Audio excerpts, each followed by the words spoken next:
The night cracked open with a scream so piercing the vultures on the iroko tree stirred uneasily, and the village dogs began howling as if they sensed a spirit wandering too close.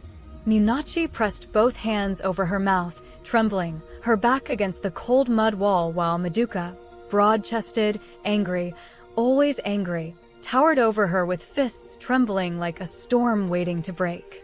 Outside, the neighbors heard everything, but the silence of their cowardice pressed harder than Madoka's shadow. A clay pot shattered as it hit the floor, pieces scattering like frightened insects. Minachi flinched. Madoka didn't.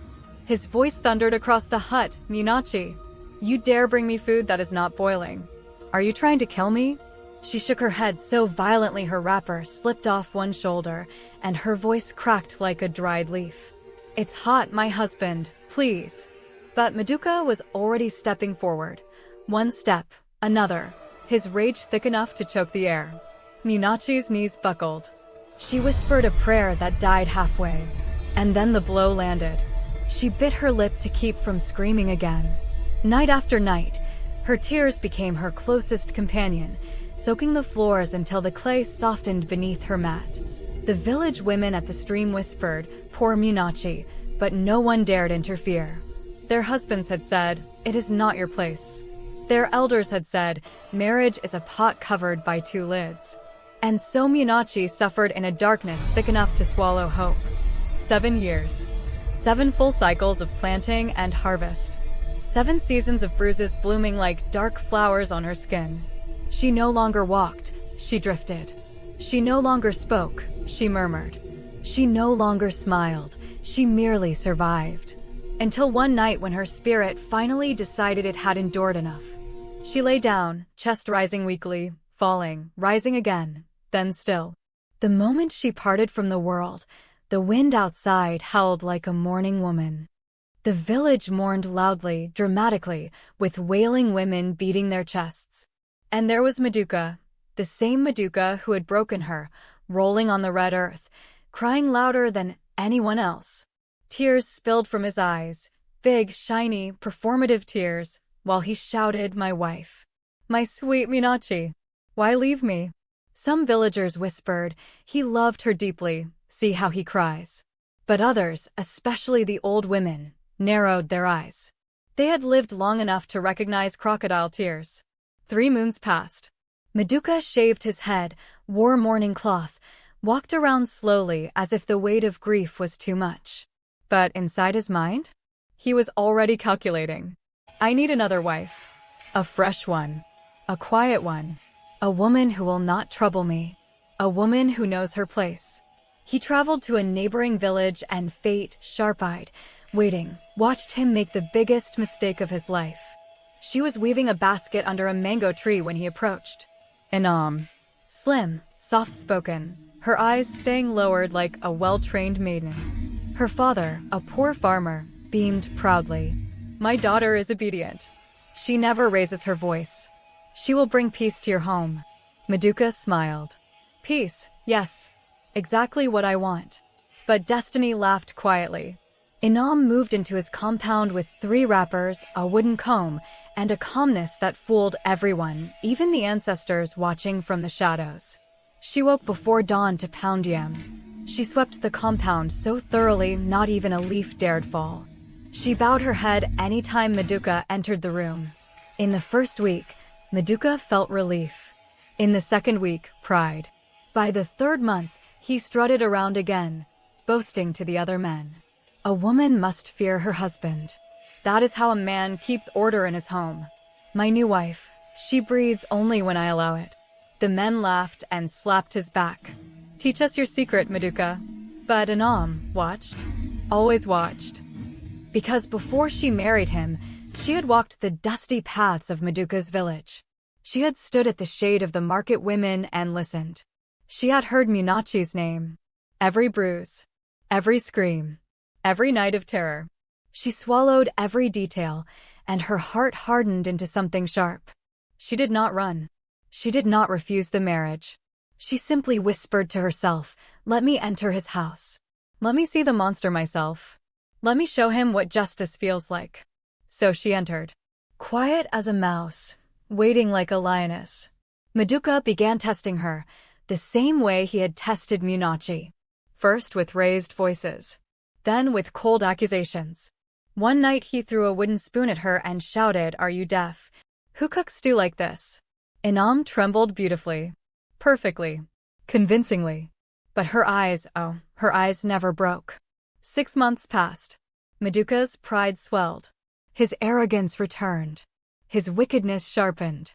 And Inam continued to bow, until the day she rose. A Tuesday morning. The sun was barely awake when Maduka stormed into the kitchen expecting his usual steaming breakfast. But the pots were cold, the firewood untouched, the air still. His anger rose like a whirlwind. He marched to the bedroom, heavy steps shaking the house, and found Inam lying on the bed reading a book. Not kneeling, not trembling, reading. "Inam, have you lost your mind? Where is my food?" She stretched lazily, yawned softly, then lifted her gaze. "If you are hungry," she murmured, "the kitchen is right there. You have 2 hands, don't you, Maduka?" His jaw dropped. The world paused. A bird outside stopped mid-chirp. Then he roared and lunged at her, his signature act of dominance, but she moved like lightning. One twist. One precise motion. His arm bent behind him, his chest slammed onto the floor, and Maduka, the once fearsome lion, squealed like a trapped goat. "Let me go. Witch! Let me go." Her voice floated above him, quiet, deadly. "Not witch. Woman.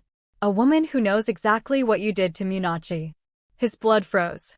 Maduka's blood froze so completely he felt the cold spread down his spine. His cheek pressed against the dusty floor, the same floor Munachi once scrubbed while holding back tears. Inam leaned over him, calm, breathing evenly, not a single tremor in her fingers as she tightened her grip just enough to make him gasp. "Yes, Maduka. I know everything. Every bruise you gave her. Every scream she cried. Every night she begged the spirits to take her away." His voice cracked. How did you know?" A soft laugh slipped from her lips. But it wasn't amusement. It was justice sharpening itself. "I asked. I listened. The women in your village know how a wicked man behaves. They remembered you, Maduka.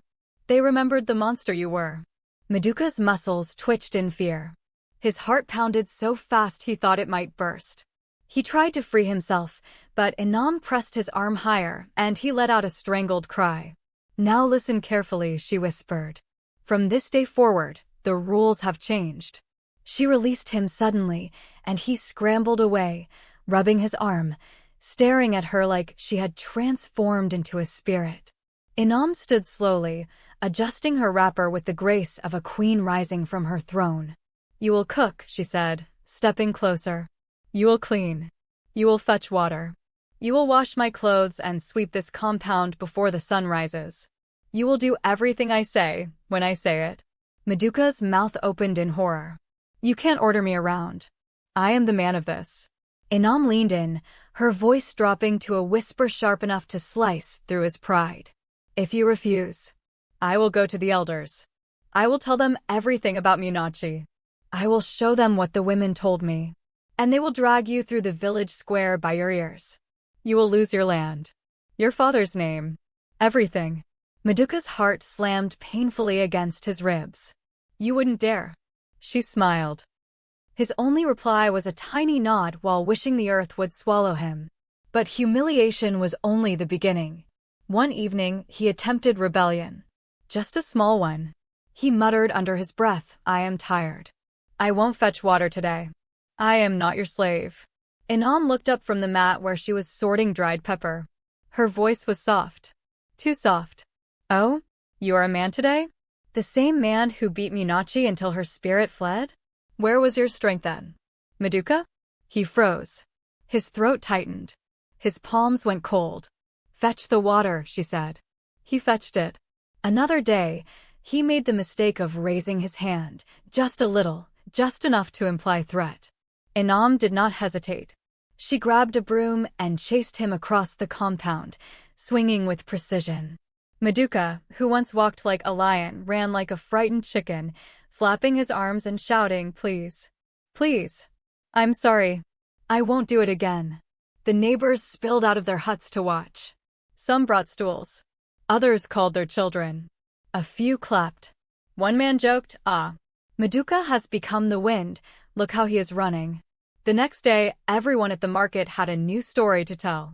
By evening, the entire village knew. Maduka had been tamed. Days became weeks. Weeks formed a new rhythm. The once feared man now served his wife with trembling hands and quiet obedience. When Anam wanted tea, Maduka brewed it. When she needed palm oil, he ran to the market. When she returned from selling clothes, he massaged her feet while avoiding eye contact. His voice, once thunder, became a whisper. His walk, once proud, became small. His presence, once intimidating, became laughable. But inside him, something else boiled. Shame, yes. Humiliation, always. But also confusion. Fear. Regret. Sometimes, late at night, as he lay on his mat on the cold floor while Anam slept comfortably on the bed, he stared at the ceiling wondering when his life had started slipping through his fingers. Perhaps it began the night Minachi stopped breathing. Perhaps justice had returned wearing a calm smile and a sharp mind.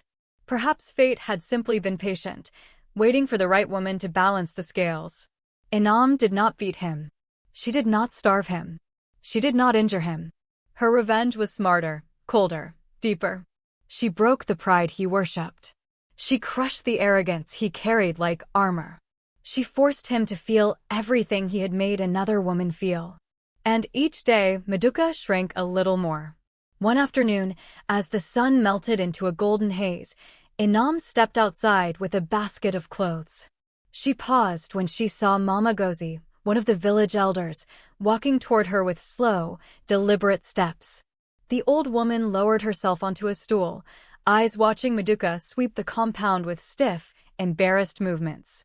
"My daughter," Mama Gozi murmured, "I've lived 75 years, and I have never seen anything like this. How did you bend that stubborn man?" Anam smiled softly.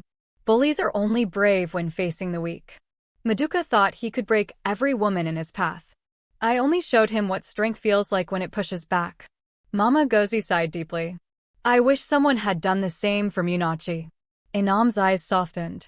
"That is exactly why I am doing it, Mama. For Minachi.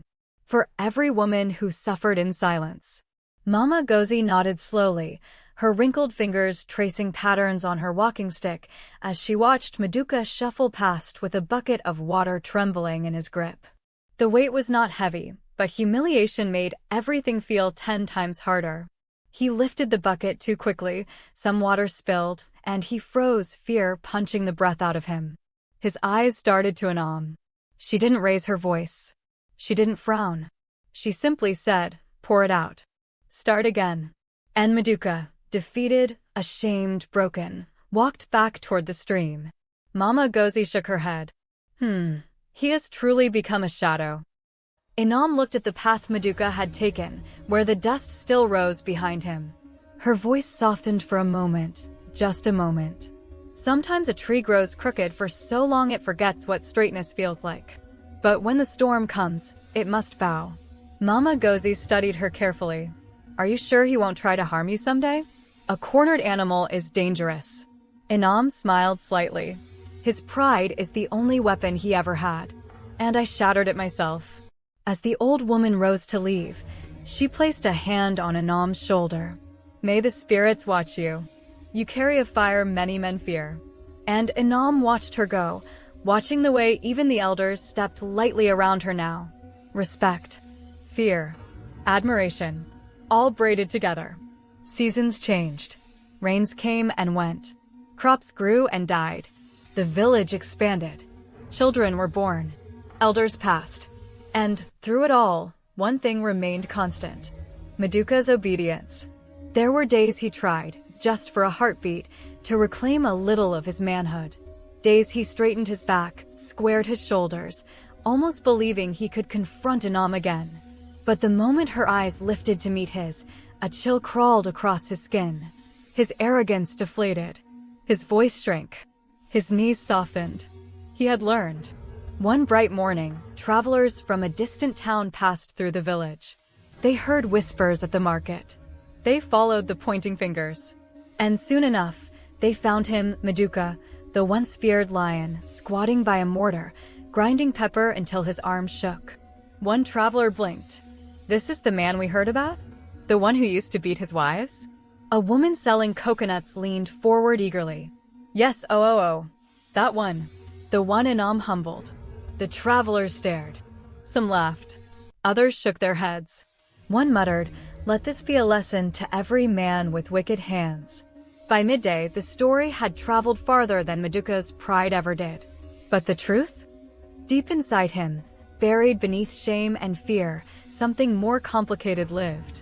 Sometimes, late at night, when the moon painted the compound in silver, Maduka lay awake listening to the quiet. Was this punishment? Was it justice? Was it fate catching up to him? He replayed Minachi's face in his mind. Not the bruises. Not the tears. The early days, when she laughed at the riverbank and chased butterflies. He remembered her gentle voice. How she stirred soup with a soft hum. How she touched his arm lightly before fear replaced warmth. He wondered if he had always been cruel, or if cruelty had grown in him slowly like weeds choking a garden. He swallowed the thought. Regret was a knife too sharp. One evening, as the sun deepened into orange and shadows stretched long across the earth, Inam walked toward the village graveyard. Her wrapper swayed softly with each step. Maduka noticed her leaving, but didn't dare ask where she was going. He simply watched. She moved among the graves until she reached the one overgrown with wildflowers, Minachi's resting place. Kneeling, Inam brushed the petals away and placed fresh white flowers on the mound. The wind sighed through the trees. "I did it, sister," she whispered, her hands gently smoothing the earth. He knows now. He feels now. You did not die unheard. Your tears did not vanish into the night. I carried your story to its end. A bird flapped loudly in the branches above, as if sending approval. Inam lingered there, letting the spirit of the departed settle around her like a cloak. When she finally rose and turned toward home, her heart felt lighter, stronger. The villagers never stopped talking about what she had done. For many, she became a symbol, a reminder that wickedness has consequences. The men joked nervously, but the message sank deep. The women admired her boldness. Some even asked her privately how she gathered such courage. Inam simply told them, "Do not mistake silence for weakness. Even a quiet river can drown a man." And they nodded, repeating the proverb like a charm. As years went by, Maduka's transformation became legendary. Children who were not even born during Minachi's time grew up hearing the tale. They watched him wash clothes at the stream, hanging wrappers carefully so they wouldn't wrinkle. They saw him pound yam with perfect rhythm. They observed the way he lowered his eyes whenever Inam walked past. He became a warning, a reminder, a living proverb.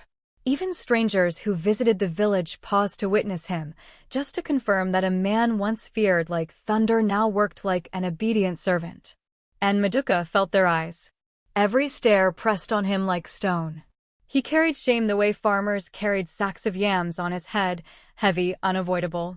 One night, long after the moon climbed high, Maduka sat alone outside, staring at the stars. He didn't hear Inam step up behind him until her shadow covered his feet. "You are thinking again," she murmured. He stiffened. I cannot sleep." Inam lowered herself beside him. They sat in silence, the night thick and calm. A lone cricket sang under the mango tree. "Maduka," she said softly, "do you hate me?" His throat tightened painfully. "No. I fear you." A long pause stretched between them. "Fear is good," she said calmly. "It teaches. It corrects. It protects the innocent. But hatred only destroys." He swallowed hard. "I did terrible things, and I am paying for it." Another silence. Another breath. "Justice is not revenge," Inam whispered. "Justice restores balance. I did what Minachi deserved. What every woman you hurt deserved. You live, you breathe, you eat. That is more than they received." Maduka shut his eyes. A single tear, small but heavy, slipped down his cheek. Not from pain. Not from fear. from something he had not allowed himself to feel for years. Remorse. They sat under the dark sky until the chill became too sharp. Then Inam rose and walked inside. Maduka followed quietly, like a shadow following its owner. And so the story of Maduka and Inam lived on. A tale passed from mother to daughter, from elders to young men eager to prove their manhood. A story whispered at moonlit gatherings and fireside meetings. A tale woven into the fabric of the village itself. A tale with a simple truth. Those who wield power with cruelty will one day bow to the very hands they tried to break. And if this story has wrapped itself around your heart, if it has stirred something deep within you the way all true African tales should, then sit closer to the circle. Subscribe, join the family, and let these stories continue flowing to you like the rivers of our land, before Inam herself catches you slipping away and commands you to fetch water before sunrise.